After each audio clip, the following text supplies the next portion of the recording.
15장 1절부터 4절까지 말씀합니다. 15장 1절부터 4절입니다. 나는 참 포도나무요 내 아버지는 농부라. 그를 내게 붙어 있어 열매를 맺지 않은 가지는 아버지께서 그것을 제거해 버리시고 그를 열매를 맺는 가지는 더 열매를 맺게 하려 하여 그것을 깨끗하게 하시느니라. 너희는 내가 일러준 말로 이미 깨끗하여 졌으니 내 안에 거하라. 나도 너희 안에 거하리라. 가지가 포도나무에 붙어있지 아니하면 스스로 열매를 맺을 수 없음 같이 너희도 내 안에 있지 아니하면 그러하리라. 아멘. 예수님이 제자들에게 내가 너희를 위해서 처소를 예비하러 간다고 말씀하셨습니다. 내가 너희를 떠나는데 너희는 마음에 근심하지 말라, 두려워하지 말라 말씀하시고, 내가 떠나는 게 너희에게 더 유익하다. 그리고서 내가 떠나가면 하나님께서 또 다른 보혜사 성령님을 너희에게 보내주실 것이다 약속하셨습니다. 그리고 그 주님의 약속의 말씀이 온전히 성취되었습니다. 예수님 십자가에서 부활하시고 승천하시고 그리고 성령님을 보내셔서 이 땅에 거듭난 하나님의 교회가, 새로운 생명을 가진 하나님의 교회가 탄생한 다음에, 그러면 너희는 이 땅에서 어떤 삶을 살아가야 하느냐를 이제 요한복음 15장을 통해서 말씀하고 있습니다. 거듭난 하나님의 자녀, 하나님의 백성들이 이 땅을 살아갈 때에 성령님 우리 가운데 오셔서 하는 일들, 예수 그리스도께서 십자가에 죽으시고 부활하심으로 이루신 구원의 그 결과로 이 땅을 살아가는 하나님의 자녀들은 이러한 삶을 살아야 된다라고 말씀하고 있는 것입니다. 그 삶이 어떤 삶이냐? 오늘 본문의 말씀에 그 삶은 풍성한 열매를 맺는 삶이다라고 주님 말씀하십니다.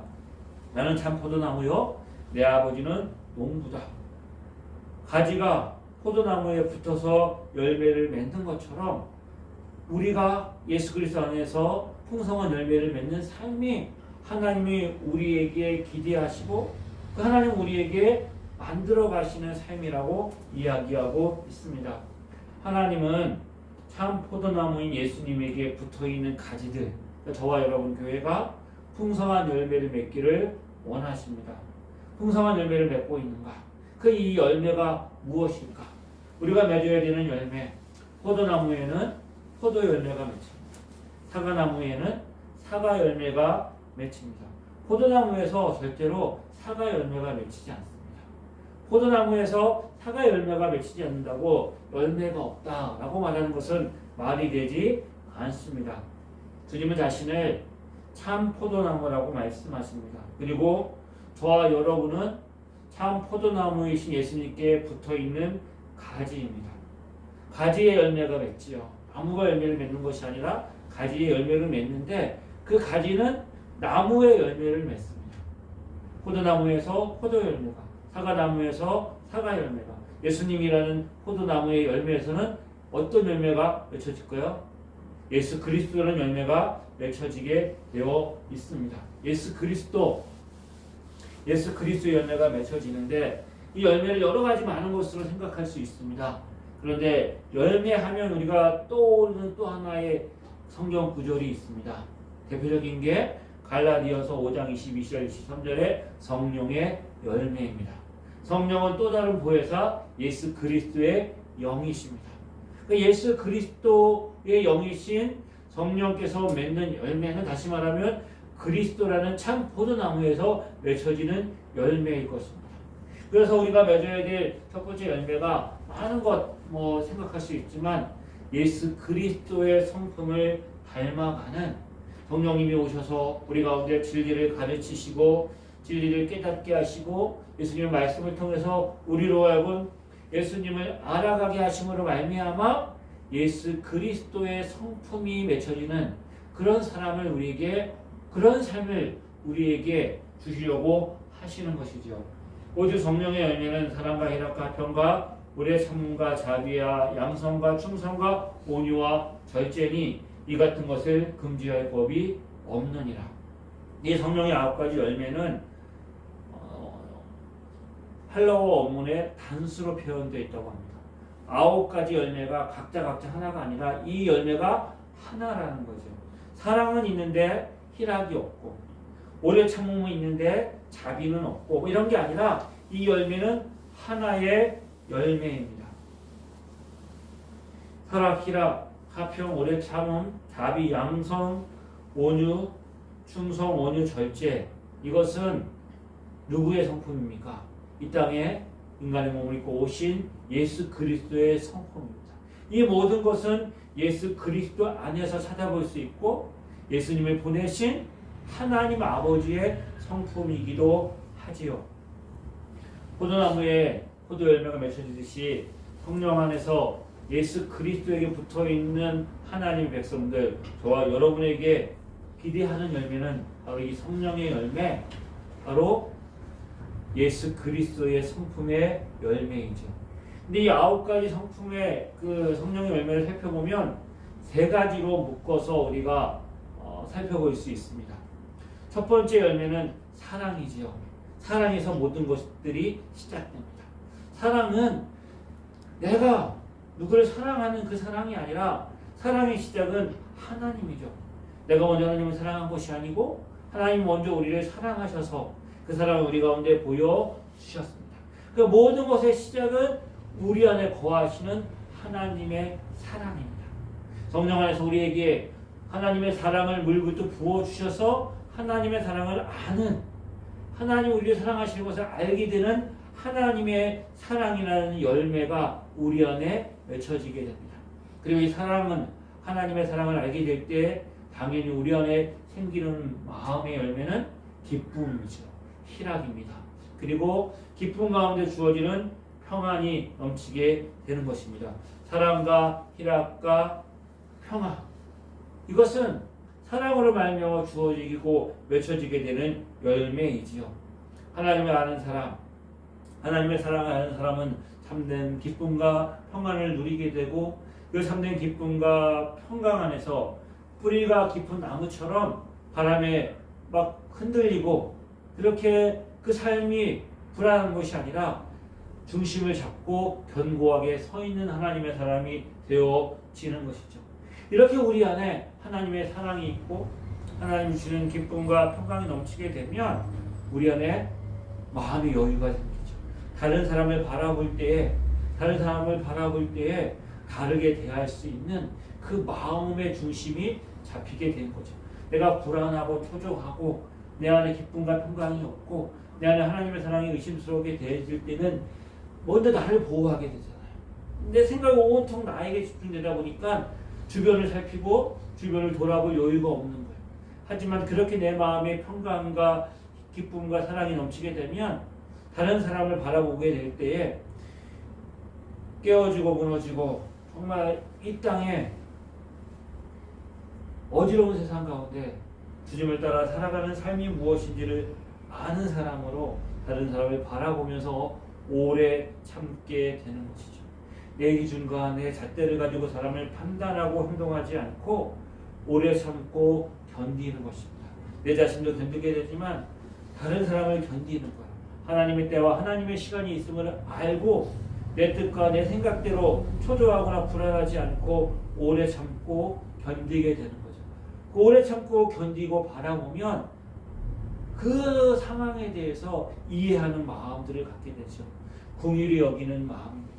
저 사람의 형편과 사정을 동감하고 공감하고 함께 품는 긍휼히 여기는 마음이 있고 그들의 부족함과 연약함이 보이지만 그것을 덮어주고 한계가 많고 연약하고 부족하지만 그들을 따뜻하게 품고 덮어주는 자비하는 마음이 생겨나게 되는 거죠. 그래서 우리 안에 하나님 주신 은혜 가운데서 긍휼히 여기고 오래 참고 긍휼히 여기고 자비하는 마음을 가지고 다른 사람에게 하나님의 사랑을 흘러가게 넘치게 하지죠. 그러다 보면 내 안에 있는 것들이 내 삶에 하나님 주신 은혜들이 다른 사람에게 흘러가는 자비를 베푸는 양선의 열매가 맺혀지게 되는 것입니다. 오래 참음과 자비와 양선. 그리고 이 땅 가운데 그렇게 하나님 주신 은혜 안에서 내 자신이 하나님의 사랑과 기쁨과 평강이 넘치고 그리고 자비와 양성과 그 오래 참음의 삶을 살다 보면 어느새 내 삶에 내 삶이 견고하고 든든하게 세워지는 것을 보게 됩니다. 그래서 내 안에 맺혀지는 열매가 충성이라는 열매입니다. 내 자신이 그 상황에 따라 이리 흔들리고 저를 흔들리고 나의 이익과 나한테 유리한가, 내한테 그것이 얼마만큼 도움이 되는가, 자기 자신만을 생각하지 않고 그것을 온전히 하나님의 영광을 위해서 자신을 내어드리는 충성된 사람, 하나님 앞에 마음을 들여서 하나님의 영광을 위해 살려고 하는 충성된 마음, 그리고 그 충성으로 말미암아 드러나는 온유한 마음이 생겨나게 됩니다. 부드러운 마음이죠. 진리 앞에서는 타협하지 않지만 그 온유함으로 내 자신이 하나님 앞에 드려지는 그 삶, 그리고 마지막으로 우리 안에 맺혀지는 열매는 그것으로 이 모든 것들이 내 안에 있지만 선을 넘지 않고 자신의 한계를 아는 절제하는 열매가 우리 안에 맺혀지게 되는 것이죠. 이 모든 열매의 시작은 하나님의 사랑, 그리스도 안에서 내가 하나로 연합되어진 그 삶에서 맺어지는 열매인 것이죠. 참 포도나무이신 예수 그리스도, 농부이신 하나님이 우리 안에서 이 열매를 맺기를 원하십니다. 그래서 우리가 이 땅을 살아가면서 하나님께 구하고 부르짖고 간구해야 되는 기도의 제목 중에 가장 크고 첫 번째 되는 기도의 제목은 우리 안에 내가 예수님을 닮아가고 우리 안에 이 성품이 채워지기를 기도하며 구하는 것이죠. 요한복음 15장 7절에 너희가 내 안에 거하고 내 말이 너희 안에 거하면 무엇이든지 원하는 대로 구하라 그리하면 이루리라. 너희가 나를 택한 것이 아니요 내가 너희를 택하여 세웠나니 이는 너희로 가서 열매를 맺게 하고 너희 열매가 항상 있게 하여 내 이름으로 아버지께 무엇을 구하든지 다 받게 하려 함이라. 열매를 맺게 하여 항상 열매를 있게 하여. 그래서 우리가 무엇인지 원하는 것을 구하면 이루어 주신다고 말씀하셨는데, 내가 원하는 것, 내가 소원하는 것, 내 욕망과 내 소원을 성취하기 위해서 많은 기도의 제목들을 구해야 되지만, 그런 것보다 먼저 주님의 뜻이 내 안에 이루어지고 주님의 성품이 내 안에 이루어지기를 바라고 소망하면서 내 안에 하나님의 사랑으로 예수님을 닮아가기를 소망하는, 그것이 내 스스로 할 수 있는 것이 아니기에 그리스도 안에 붙어서 열매 맺는 은혜가 있음을 우리가 바라보고, 그렇게 우리 안이 내 삶이 변화되어 주게 주님이 우리 가운데 은혜 주시도록 기도하라고 말씀하고 있는 것이죠. 우리 안에 열매를 맺어야 하는데, 예수님은 참 포도나무고 우리는 가지인데, 그리고 하나님은 뭐라고요? 농부이십니다. 농부의 역할이 중요한 것이죠. 농부가 그 모든 일들을 열매 받기 위해서 할 수 있는 모든 것들을 다 행합니다. 그런데 열매를 맺는 것은 어떻게 해요? 자라나야 합니다. 자라나지 않고 열매를 맺는 것은 없습니다. 다시 말하면 열매를 맺는 가정이 있습니다. 그 가정이 있어야 열매가 맺혀지는데, 우리는 가정은 보지 않고 열매만을 바라봅니다. 그래서 우리가 그 열매를 보기 위해서 하나님 앞에 기도하죠. 사랑의 은사를 주시고 충성의 은사를 주시고, 그래서 온갖 은사와 능력이 나한테 한 번에 임해서 이런 가정을 겪지 않고 열매만을 얻기를 원하는 거죠. 인간 세상에서도 이런 가정을 거치지 않고 어떤 자리에 올라간 사람들이 그 자리에서 행하는 일들이 얼마나 자기중심적이고, 그 행동이 얼마나 많은 사람들에게 악영향을 끼치는지는 우리가 다 보고 느끼고 있습니다. 그 가정을 통해서 많은 것들을 보고 경험하고 실패도 하고, 또 여러 가지 많은 가정을 통해서 탄탄하게 다져지고, 그 안에서 자기가 그 내면에 어떤 충실함이 있는 사람이 그 어떤 자리에 열매를 올라갔을 때 그 일을 잘 감당해내는 것, 우리는 얼마든지 볼 수 있지요. 그것처럼 열매는 맺는 가정이 있습니다. 흔히 우리가 성공한 사람들의 신화들을 이야기합니다. 성공의 7가지 열매, 성공하는 어떤 사람들의 비법, 성공의 어떤 이것들을 보면서 이 사람들이 이렇게 해가지고 성공했다라고 해서 그들의 장점이나 이런 것들을 보고 성공을 이야기를 하잖아요.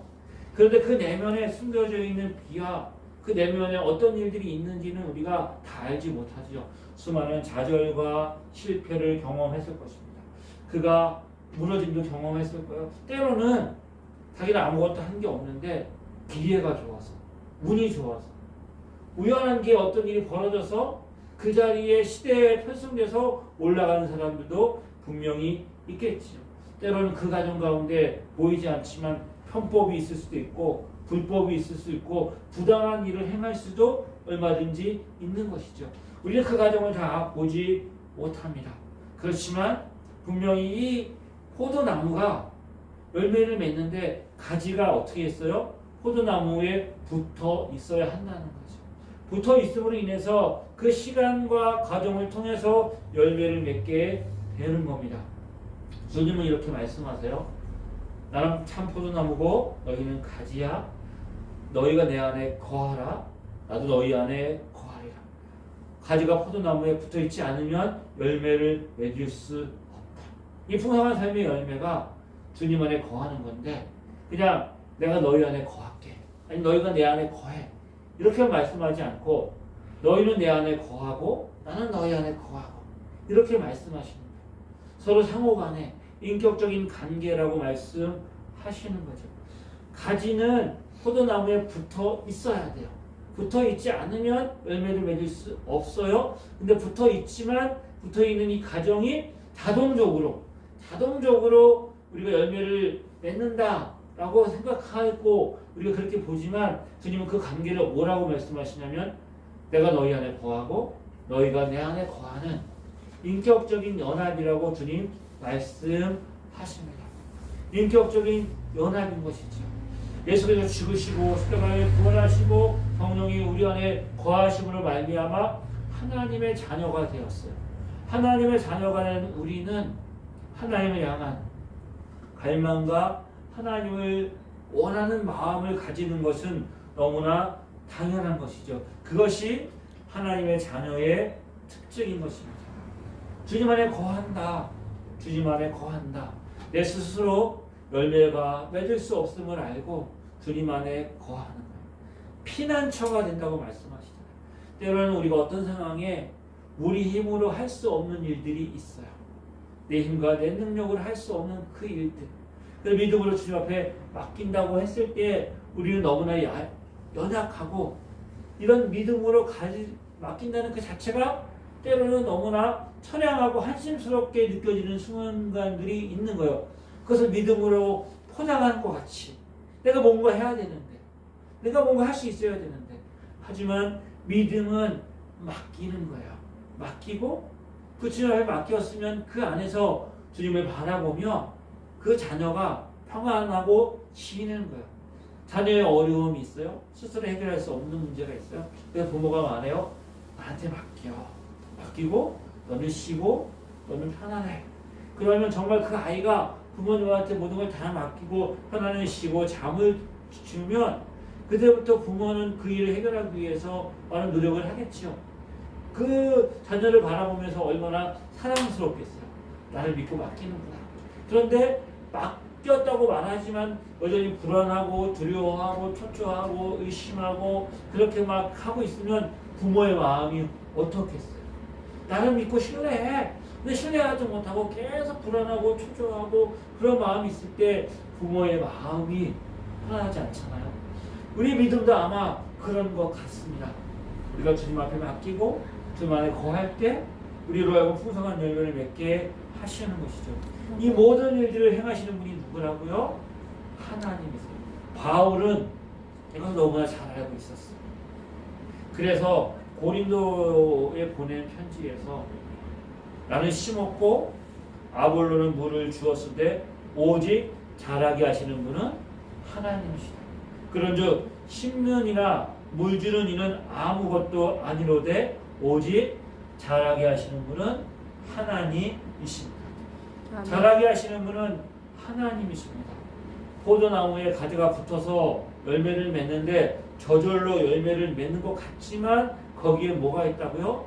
자라게 하시는 하나님의 손길이 있는 거예요. 뭐를 심어서 그것이 밥이 되어서 우리 밥상에 오르기까지 농부의 손길이 88번 들어간다는 말이 있어요. 저절로 되는 것 같지만 거기에 끊임없이 농부의 손길이 되어져 있는 것이죠. 우리가 은혜로 받은 하나님의 선물입니다.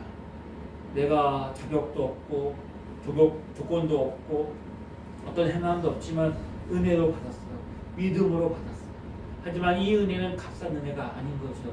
창세 전에 성부 하나님께서 계획하셨고 그 계획하신 대로 성자 예수 그리스도께서 인간의 몸을 입고 이 땅에 오셨고 십자가에 죽으시고 부활하신 그 놀라운 구원을 성령님이 이 보잘것없는 우리 육체 가운데 이 한계 많고 연약하고 너무나 죄된 본성을 가지고 있는 이 육체 가운데 하나님의 영이 오셔서 우리로 하여금 거듭나게 하신 그 놀라운 구원의 적용의 역사로 말미암아 우리가 하나님의 자녀가 되었어요. 너무나 엄청나고 큰 대가가 지불된 것이죠. 그렇게 구원받은 하나님의 자녀들에게 열매 맺기 위해서 농부는 쉬지 않고 끊임없이 우리에게 할 수 있는 모든 일을 지금도 최선을 다해서 행하고 계시는 것이죠. 그것이 하나님의 선하십니다.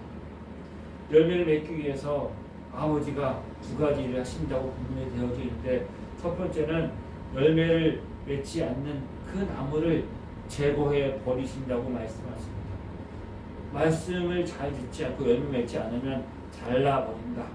구원을 취소시키고 하나님의 자녀가 그 신분도 빼앗고 내가 구원받은 그 구원이 상실된다고 가르치는 사람이 있어요. 하지만 성경 전체의 내용은 그렇지 않습니다. 하나님의 택하시면 후회하심이 없어요. 하나님이 그렇게 모든 것을 다해서 구원시킨 하나님의 백성을 하나님 결코 포기하거나 버리지 않으세요. 어느 누구도 빼앗아 갈 수 없어요. 여기서 제거해 버린다는 말은 당연히 열매가 맺혀져야 하는데 우리 안에 열매가 맺혀지지 않는 그 가정 가운데 열매가 맺혀지지 못하게 만드는 어떤 장애물이 있을 수 있어요. 우리 자신이 그 나무에 잘 붙어 있어야 되는데 내가 게으르거나 세상의 유혹에 빠져서 내가 딴짓을 하고 있을 수도 있고 나태함 또 하나님 주신 은혜를 잃어버리고 육신을 쫓아 행하고 있을 때 어떻게 해요? 하나님이 우리 영혼을 흔들어 깨우십니다. 그래서 이 제거한다는 말의 언어적인 의미는 들어 올린다는 표현이죠. 포도나무가 넝쿨이 되어가지고 막 가는데 그것이 땅에 있어서 햇빛을 맞지 못하고 양분을 제대로 얻지 못해서 열매를 얻지 못하면 그것을 들어 올려가지고 햇빛을 잘 볼 수 있게 이제 메워주잖아요. 그것처럼 잘 할 수 있도록 들어 올려준다는 것이죠. 내가 하나님의 자녀가 되었지만 여전히 육신이 있고 죄된 본성이 있었고 그리고 우리로 하여금 끊임없이 유혹하는 어둠의 세력들이 있고 이 세상 가운데 우리를 흔드는 유혹들이 있어서 우리가 나태하기도 하고 게으르기도 하고 유혹에 흔들리기도 하지만 하나님 그러면 가만 놔두시는 것이 아니라 어떻게 해요? 우리를 깨우신다. 자고 있는 아이를 깨울 때 처음에는 조용한 말로 부르고 흔들다가 안 되면 소리 지르고 깨워서 정신 차리게 하는 것처럼 하나님 우리로 하여금 끊임없이 환경을 통해서 하나님의 말씀을 통해서 우리로 하여금 여러 가지 많은 할 수 있는 모든 방법을 통해서 우리에게 하나님의 앞에 나와서 예수 그리스도 앞에 붙어 있을 수 있도록 우리를 흔들어 놓으십니다. 결코 주님 이렇게 말씀하셨잖아요. 혹시 젖먹이는 어미가 아이를 잃어버릴지라도 어머나 아이를 사랑하는 그 부모가 실수로 연약해서 아이를 잃어버리게 될지라도 하나님은 결코 우리를 잃어버리지 않는다. 그리고 이 열매를 맺는 그 농사를 이 일을 아무에게도 맡기지 않으세요. 보통 주인이 그 농사를 짓기 위해서 청직이나 사람들에게 맡기잖아요. 그럼 그 사람들이 그걸 맡아가지고 자기 일처럼 열심히 해가지고 열매를 맺을 수 있지만 또 자기 일하고 또 맡은 일하고 또 다르잖아요. 그죠? 그런데 이 농사를 열매 맺는 일을 아무에게도 맡기지 않고 아버지가 농부가 되셔서 하나님이 농부가 되셔서 직접 이 일을 행하신다는 거예요. 그러니 결코 실패하지 않으세요. 또 하나 열매를 맺기 위해서 뭐 하신다고요? 깨끗하게 하신다는 거예요. 잘라내신다는 거예요. 이것은 좀 더 아까보다 표현 들어올린다는 표현보다 강한 표현이죠. 때로는 주님이 우리 가운데 주님이 원하시는 일들을 위해서 그 자녀들을 징계하시기도 하고 고난과 환난과 어려움을 만나기도 하세요. 우리의 고난이 있고 시험이 있고 어려움이 있습니다. 그런데 그것은 다 우리가 열매 맺고 하나님의 자녀로 그리스도를 닮아가는 가정 가운데 일어나는 일들이라는 거죠. 철을 풀무에 연단하듯이 정부가 같이 연단하듯이 더 풍성한 열매를 맺기 위해서 우리로 하여금 결코 쉬지 않고 아픔이 있다고 하지만 때로는 세상적으로 볼 때 내가 손해보는 일이 있다 할지라도 이해할 수 없고 나는 아무 잘못도 없는데 환경에 의해서 그런 상황에서 그런 상황에 놓여있다 할지라도 그 모든 과정을 통해서 하나님이 나를 다듬으시고 만들어 가시는 과정이고 이 안에 하나님의 선한 손길이 있다. 모든 것을 합력하여 선을 이루시는 하나님께서 우리에게 풍성한 열매를 맺게 하신다고 말씀하고 있는 것이죠. 아멘. 많은 성도들이 우리가 성경의 많은 기자들이 이 고통 가운데 만난 하나님, 이 고통 속에서 만난 하나님, 그 하나님이 얼마나 큰 은혜로 우리를 찾아오시는지를 고백하고 있는 것이죠. 환난과 시험과 어려움이 있을 때 우리에게 고통이 있습니다. 때로는 우리들 인생 가운데 무너지고 좌절하고 낙심하게 되는 순간도 있지요. 그런데 하나님이 이 모든 일들 가운데 결코 우리를 포기하지 않고 이 세상 모든 것들을 다 우리 가운데 빼앗긴다고 할지라도 하나님 우리와 함께 하십니다. 그 하나님을 만나면 그것이 바로 성공한 인생이고 그 하나님을 만나는 순간이 열매를 맺는 순간인 것이죠. 이 땅에서 하나님을 알고 하나님 은혜 안에서 풍성한 열매를 맺는 그 사람, 풍성한 열매라고 그랬죠. 그러니까 지금보다 더 풍성한 게 준비되어져 있는 거예요. 지금보다 더 큰 은혜가 준비되어져 있는 거예요. 지금보다 더 놀라운 하나님의 행하심이 우리 가운데 준비되어져 있는 것이죠. 고난당하기 전에는 내가 그릇 행하였더니 이제는 주의 말씀을 지키나이다. 고난당하는 것이 내게 유익이라 이로 말미암아 내게 주신 율례를 배우게 되었나이다. 이 고백이 저와 여러분의 삶 가운데 우리 성도들과 자녀들의 고백 속에 임하기를 주님의 이름으로 축복합니다. 아멘. 하나님 우리 가운데 일하십니다. 결코 쉬지 않으십니다. 어떤 대가를 지불할지라도 농부이신 하나님이 우리로 하여금 하나님을 알게 하시고 하나님의 사랑을 알게 하시고 그 사랑으로 말미암아 예수 그리스도를 닮아가게 하시고 우리 인생 가운데 하나님이 주시는 은혜 안에 풍성한 열매를 맺게 하시지요. 고난이 오고 시련이 오고 아픔이 올 때 하나님 나를 더 깨끗하게 하시고 그를 정결하게 하셔서 나로 하여금 지금보다 더 풍성한 열매를 맺게 하시려고 하나님 내 삶 가운데 일하고 계시거나 이 믿음 가지고 그 고난과 고통을 하나님 앞에 맡기고 믿음 안에서 주시는 은혜를 누리고 소망 가운데 2024년도 많은 일이 있었지만 그 하나님으로 말미암아 우리가 여기까지 왔고 2024년도에도 그 하나님으로 말미암아 우리가 2025년도에도 그 하나님으로 말미암아 우리가 든든하게 살 것을 소망하면서 하나님이 주시는 은혜 가운데 살아가는 복된 은혜가 있는 저와 여러분 되어지기를 주의 이름으로 축복합니다. 기도하겠습니다. 참 좋으신 하나님 아버지 은혜를 감사합니다. 주님 주신 은혜가 우리 안에 있음을 기억합니다. 우리로 하여금 더 풍성한 열매를 맺게 하시는 하나님을 바라봅니다. 주님 의지하고 살기를 소망합니다.